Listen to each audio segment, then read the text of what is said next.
Bueno, muchísimas gracias. Queremos dar un saludo especial a la doctora María Pierina González Falla, directora de Gestión de Recursos y Administración Financiera de la DIAN. Bienvenida, doctora, y muchas gracias por estar acompañándonos. Doy paso al doctor Leonardo Andrés Bautista Rabá, quien es defensor del contribuyente y del usuario aduanero delegado, responsable de la Defensoría de los temas tributarios. Doctor Bautista, bienvenido a este escenario. Buenos días a todos. Primero que todo, muchas gracias.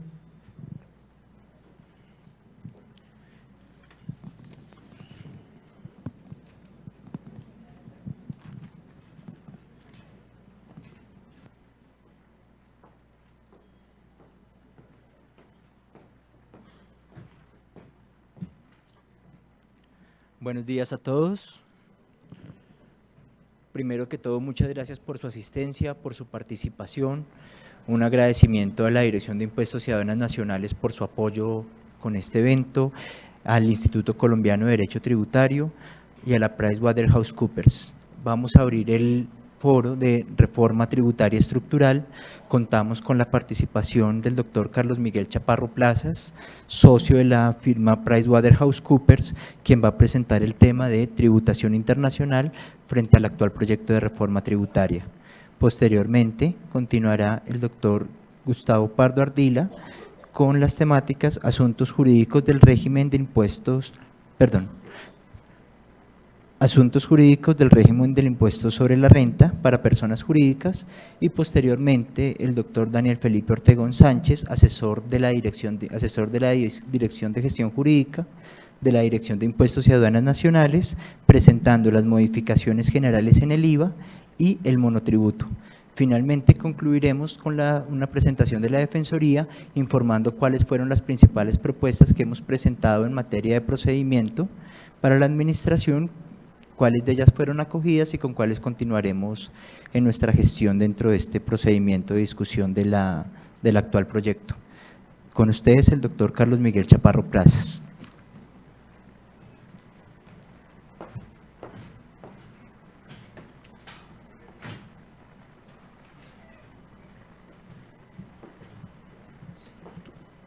¿Tú lo vas a mover? ¿Sí?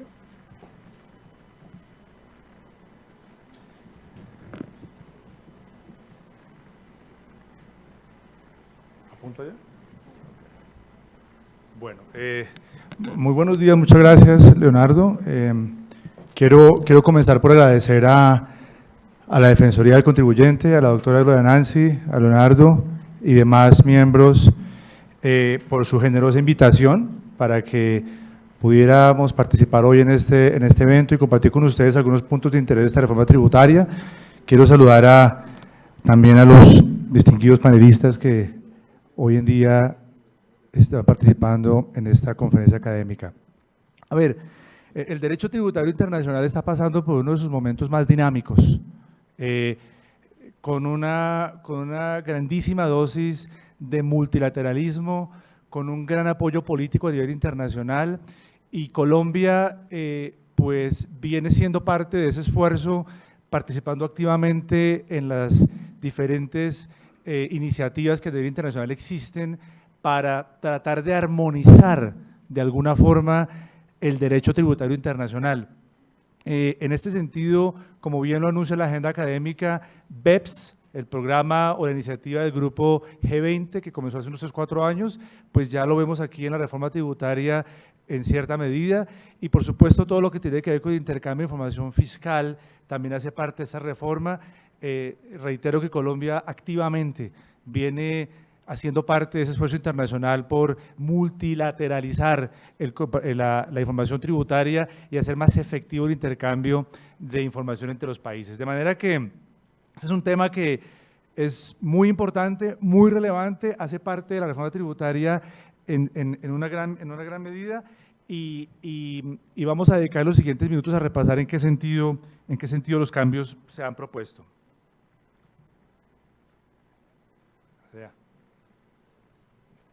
Bueno, en materia de tarifas, como yo voy a hablar de tributación internacional, en materia de tarifas, dale, por favor. ¿Sí? Bueno, pues aquí un comparativo de los residentes, ¿sí? Como un abrebocas de lo que va a pasar con los no residentes. Pero entonces fijémonos que a mano izquierda estamos planteando las tarifas que hoy en día existen en el ámbito del impuesto de renta y las que vendrían de no ocurrir nada con esta reforma tributaria, con unos tipos del 42, 43 y luego una estabilización de la tarifa a partir del año 2019 de 34%. La reforma propone algo diferente, propone 39, 36, estoy incluyendo la sobretasa ahí, del impuesto de renta, y a partir del año 2019 un tipo del 32%. Y a este lado el impuesto al dividendo. Me parece y creo que hay consenso en que es un error presentar la modificación de tarifas sin pensar en el impuesto al dividendo, ¿sí? Para saber si realmente hay una reducción o un aumento de tarifas, hay que considerar ese impuesto que hoy en día no existe porque está en cero desde el año 2007. Abajo tenemos zonas francas, cómo quedarían, y por supuesto reiterar que la ganancia ocasional en el proyecto de reforma tributaria, pues el tipo del 10% general sigue sin modificación. A ver si ahora sí lo logro. ¿No? Bueno, entonces los no residentes pasa, pues lo propio ocurre en este caso, los tipos de hoy en día y los tipos que propone la reforma con un 39, 36 y 32. Yo creo que es claro que las tarifas de no residentes también van a estar incididas por la sobretasa, según el texto del artículo 240 que se propone. Las ganancias ocasionales permanecen igual y tratándose de personas naturales sin residencia, la tarifa marginal se propone que se aumente del 33 al 35%. Sigamos, por favor. Bueno, esta parte es fundamental. Hay un esfuerzo en el proyecto por moderar las tarifas de retención en la fuente a los no residentes, lo que comúnmente llamamos pagos al exterior. Entonces, en la columna de la mitad plantea lo que tenemos hoy en día y la columna de la derecha plantea la propuesta del gobierno. Fíjense ustedes que el tipo general del 33% se reduce al 15%.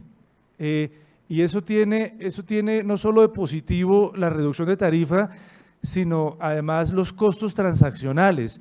No siempre que se aplica la retención en la fuente hay que presumir que el extranjero la pagó.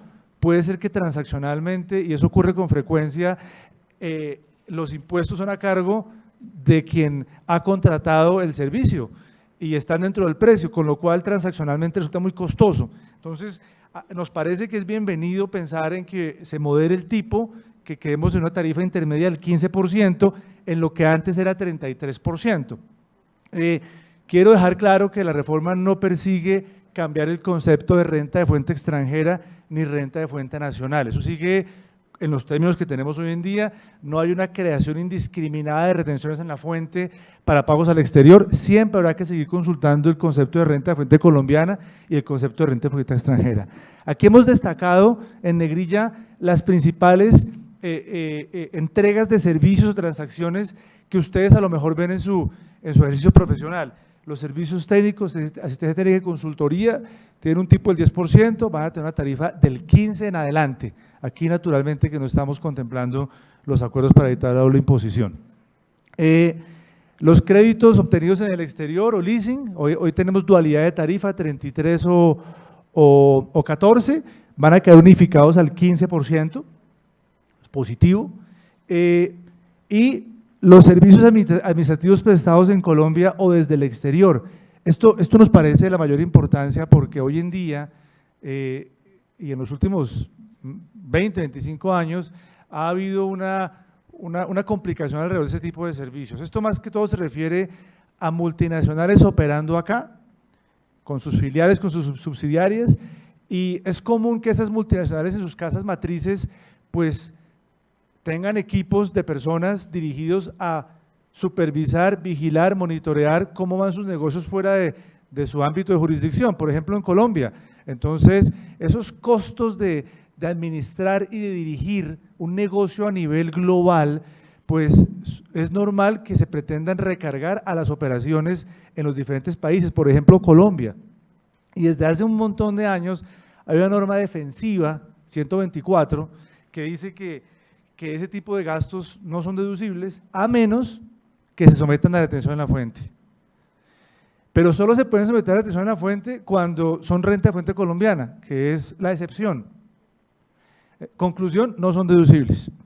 Pese a que sobre esos el régimen de precio de transferencia tiene una importancia dramática, realmente a nivel de la administración tributaria el asunto ha sido visto de manera diferente y hay numerosos pleitos que cuestionan la deducibilidad de esos gastos solo por la norma defensiva. Entonces la reforma propone algo que me parece positivo y es decir, mire, esto va a tener retención en la fuente, con independencia de donde se preste el servicio va a tener retención en la fuente, del 15%.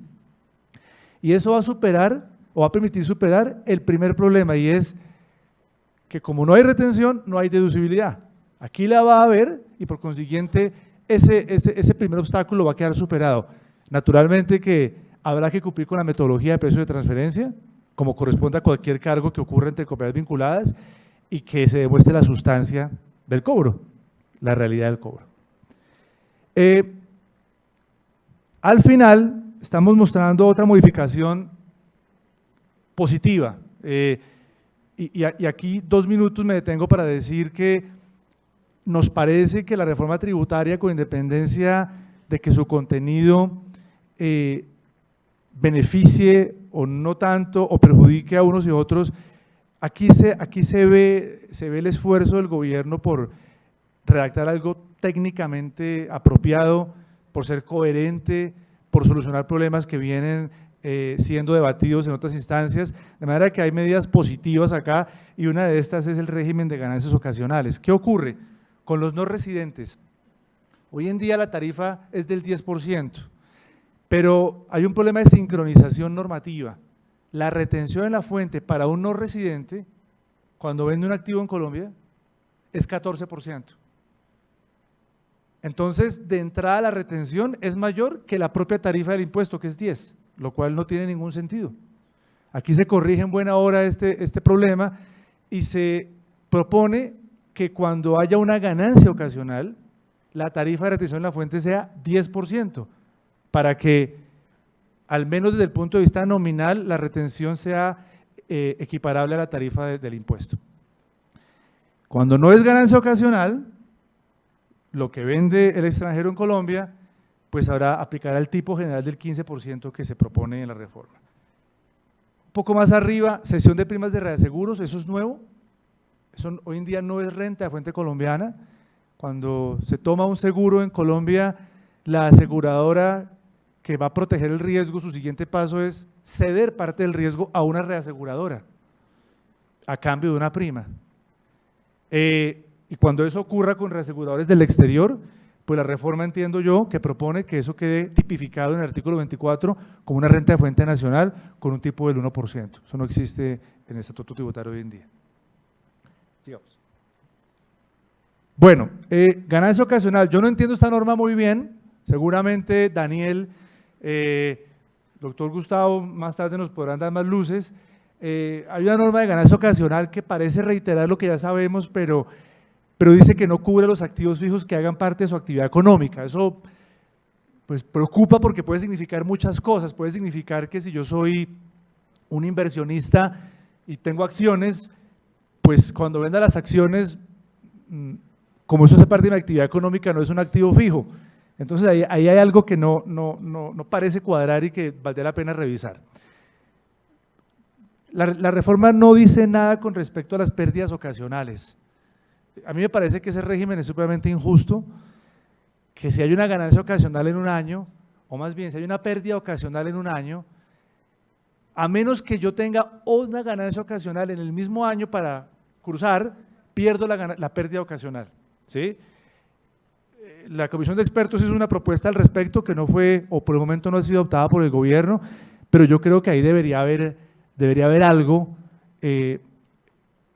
en virtud del principio de justicia y de equidad, que eso no se pierda, que tenga un plazo de utilización, pero que no se pierda la pérdida ocasional. Sigamos. Bueno, el impuesto a los dividendos, yo creo que ahora el doctor Gustavo Pardo hablará con mucha propiedad sobre el tema, pero yo quiero aquí decir que el impuesto al dividendo que se propone va a recaer, entre otros, sobre los no residentes. Por eso es que decimos que la moderación de la tarifa de impuesto de renta debe verse en conjunto con el impuesto al dividendo. No, es un error decir que se redujo el impuesto de renta y dejar de lado el impuesto al dividendo. Eso no se ve así.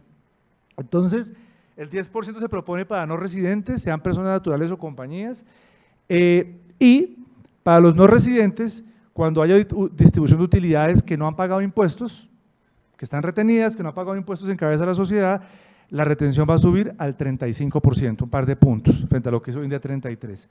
Hay una norma de transición que es bienvenida, como todas las demás de la propuesta, que dice que el impuesto al dividendo solo aplicará para utilidades que se generen a partir del año 2017. Yo entiendo que la norma de transición está planteada para el impuesto al dividendo del 10%, no para el impuesto subyacente del 35%, cuando se distribuyen utilidades que no han pagado impuestos. Entiendo que esa es la intención del gobierno.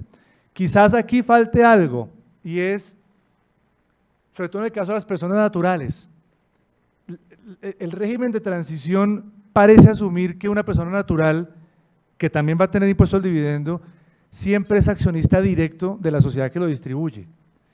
Pero no siempre es así. Puede que entre la sociedad operativa y la persona natural dueña haya una sociedad intermedia. Entonces, ese paso intermedio de la distribución del dividendo hará nugatorio el régimen de transición, porque cuando la persona natural reciba el dividendo, lo recibirá en el 2018, el de 2016, y será un dividendo del 2017 sin régimen de transición. Creemos que ahí debería haber algo más para realmente profundizar el régimen de transición. Pagos a comisionistas del exterior, artículo 121 se deroga. Recuerden que es una norma probablemente de los años 70, que proponía o propone que sean deducibles las comisiones que yo le pago a intermediarios que me ayudan a comprar o vender hasta ciertos topes, 5 o 10%, si no estoy mal. Se deroga esa norma, por consiguiente entendemos que la limitación del 15% va a aplicar en ese caso cuando las comisiones se reconozcan a esos no residentes, y por supuesto que no hay retención en la fuente, porque eso no ocurre no ocurre dentro de Colombia. Yo creo que la limitación del 15%, con independencia de este punto, no deberá existir hoy en día en Colombia. Yo creo que en virtud de las numerosas normas que aparecen y siguen apareciendo para defender la base tributaria colombiana, precios de transferencia, paraísos fiscales, bueno, todo lo que ya existe y lo que viene, me parece que es erosionar la base gravable del contribuyente local, mantener una norma defensiva tan antigua, que existe desde hace un montón de años cuando no había todo lo que tenemos hoy en día. Así como hemos cambiado y el derecho tributario se ha dinamizado el ordenamiento tributario colombiano, esa norma no debería existir todavía, debería ser retirada del ordenamiento jurídico. Bueno, otro clic, por favor, porque creo que ahí falta ahí algo. Otro. El 2, la obligación de declarar. Creemos que ahí debe haber una modificación por parte del gobierno. Se está eliminando la obligación de declarar para los no residentes a partir del hecho de que tengan retención en la fuente. Entonces volvamos a mi ejemplo de la ganancia ocasional. Si un no residente vende un activo y tiene una ganancia ocasional y le retienen al 10% o le retienen al 15% porque no va a tener ganancia ocasional, yo entiendo que no tiene que declarar, o sea que su impuesto definitivo equivaldrá a la retención. No tiene sentido que sea así, porque ¿dónde está el enriquecimiento? Debería grabarse, como suele suceder, la verdadera plusvalía en la venta, que la declaración siga siendo un instrumento para que el no residente determine su impuesto, pague el que corresponda, si le sobra una plata, pida el saldo a favor. Entonces yo creo que ahí debería haber una reconsideración. El registro de los contratos de importación de tecnología, recordarán que en junio de este año el Consejo de Estado dictó un fallo que más o menos lo que decía era el registro sí es necesario, pero no hay una norma que diga cuándo se debe hacer. pese a que una resolución de la DIAN del año 2012 o 13 tiene un método en términos de tiempo. Entonces la reforma me parece positivo que dé certeza. El contrato se firma, regístrelo en tal plazo. El contrato se modifica, regístrelo en tal plazo. Eso es certeza y eso es bienvenido, en tanto el registro se considere que tiene impacto fiscal. Las regalías, una norma antiabuso, una norma defensiva, no se permitirá deducir regalías cuando se reconozcan a no residentes y correspondan a un intangible formado acá. Parece ser que la intención entonces es impedir que haya gastos deducibles a partir de la relocalización de intangibles que hayan sido creados acá. Pues totalmente defensiva. Vamos a ver qué ocurre con esa norma. No siento que sea totalmente inadecuado que alguien relocalice sus intangibles y no solamente por razones tributarias, pero entiendo muy bien el gobierno por qué lo hace. El beneficiario efectivo. Acá hay dos normas que importa destacar. Una, la que tiene que ver con la obligación de revelar quién es el verdadero beneficiario efectivo que está detrás de una sociedad nacional que es poseída o es propiedad o es participada por un no residente. Entonces, esto obviamente hace parte del gran círculo que se está armando normativamente para que la transparencia sea la regla y haya completa información sobre quién realmente se beneficia de las transacciones, de las operaciones de las sociedades. Entonces acá, pues habrá que informar quién es el beneficiario efectivo. Hay unas reglas que indican que controle directa o indirectamente o que se beneficie directa o indirectamente. Y habrá un cumplimiento asociado a esta obligación. El gobierno dirá cómo se cumplirá. Simultáneamente, se agregan normas para que Colombia pueda cumplir con sus compromisos del intercambio de información tributaria, que como decía hace un rato, Colombia activamente está participando en ese concierto internacional para un efectivo intercambio de información. Entonces, se dictan normas para que aquí los bancos estén en capacidad de identificar quién es el dueño de la cuenta, cuándo la abrió, de dónde es residente, cuánto tiene, qué pasa si no, la información no la entrega, la cuenta no se abre, etcétera. Y eso es parte de ese, insisto, concepto internacional sobre beneficiarios efectivos. Sigamos. La acción 3 de BEPS. Las corporaciones foráneas controladas, que la reforma propone llamar entidades controladas del exterior. Sigamos, por favor. Esto se llama régimen de transparencia fiscal internacional. Entonces, es una norma que busca evitar que haya diferimiento de impuestos. Y aquí tratamos de proponer un ejemplo en el que no hay, nos imaginamos que no habría. Entonces, la compañía A, que está en Colombia, está en Panamá, es una compañía que tiene una operación activa, tiene una fábrica. Es propiedad de una compañía B que también está en Panamá, la B es Holding. Y el dueño es C, que es un residente fiscal en Colombia. Entonces el residente fiscal en Colombia, pues tiene unos dividendos que vienen de Panamá, pero que la holding no distribuye. Están ahí quietos, llegan hasta la holding, pero no se distribuyen al residente. Sabemos que en tanto no haya distribución, al residente no habrá tributación al dividendo. O no habrá tributación sobre esos dividendos, más bien. Entonces, la propuesta del gobierno es que el régimen de entidades controladas del exterior aplique, primero que todo, cuando esa entidad controlada del exterior solamente tenga rentas pasivas, es decir, no vinculadas a una actividad económica real o vinculadas a arrendamientos, regalías, etcétera. Como acá la renta pasiva es un dividendo, B la recibe, pero la recibe de una compañía que tiene una actividad económica activa y están en Panamá, pues entendemos que aquí no aplica el régimen de entidades controladas del exterior, porque hay una actividad económica real detrás. No hay que transparentar a C las rentas de la holding, porque en el mismo país en que está la holding está la compañía realmente operativa. Veamos otro caso. Creo que nos pasamos. Aquí, no, el anterior, por favor, aquí. Entonces es el mismo caso, pero ahora la compañía operativa está en Colombia. De aquí sube el dividendo a Panamá, no sé qué dijimos ahí, probablemente a Panamá, sí. B.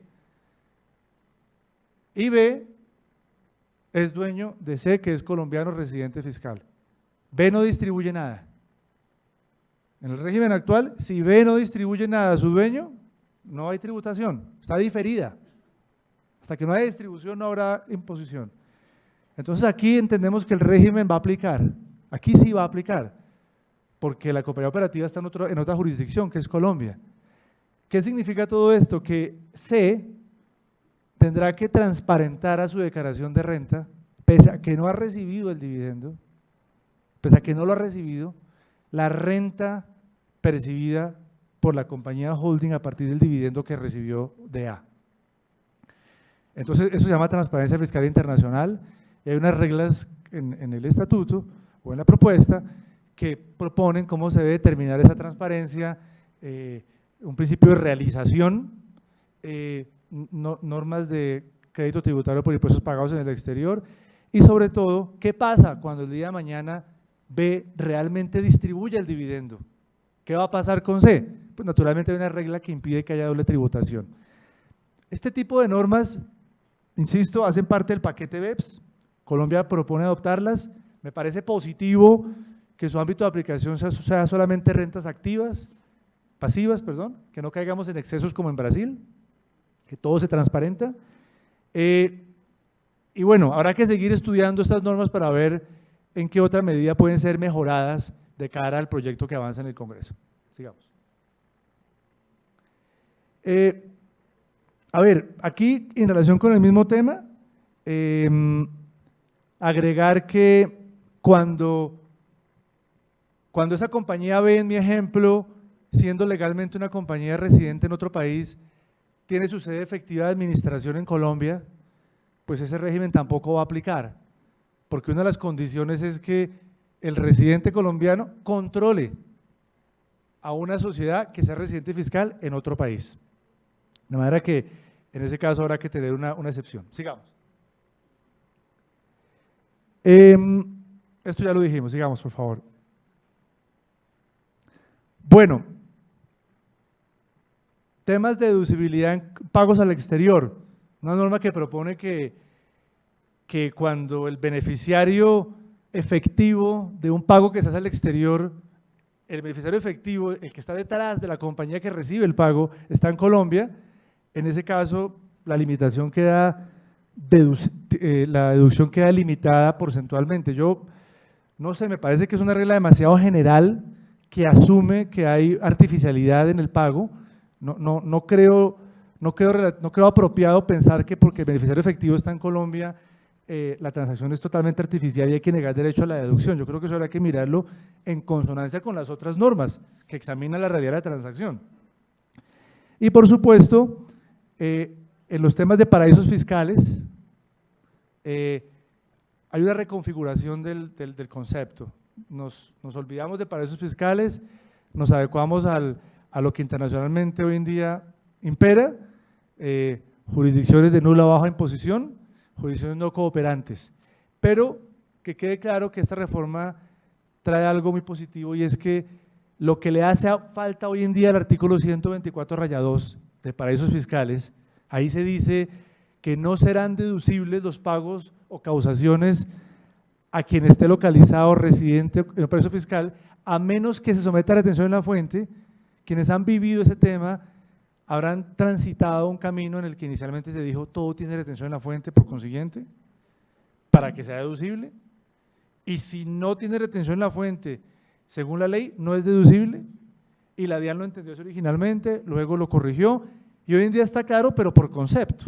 Entonces, eso genera inseguridad. Aquí la ley, en buena hora el gobierno dice, a menos que se someta a retención en la fuente, cuando a ello haya lugar, es decir, cuando sea renta de fuente colombiana. Eso da certeza y contribuye a que el tema quede claro.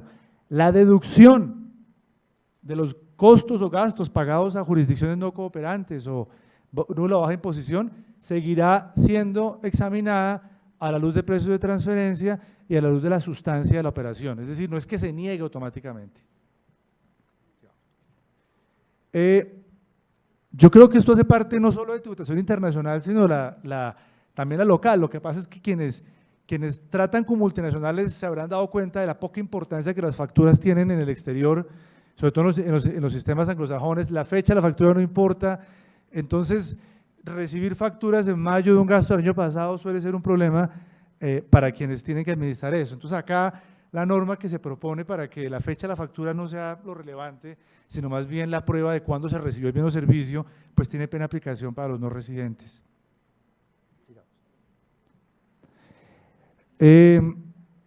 Esto ya lo dijimos. A ver, la acción 12 de BEPS. Yo quiero aquí, sigamos por favor, hablar brevemente de esto. Habrán visto esta norma ya, que propone un régimen de revelación de la planeación tributaria agresiva.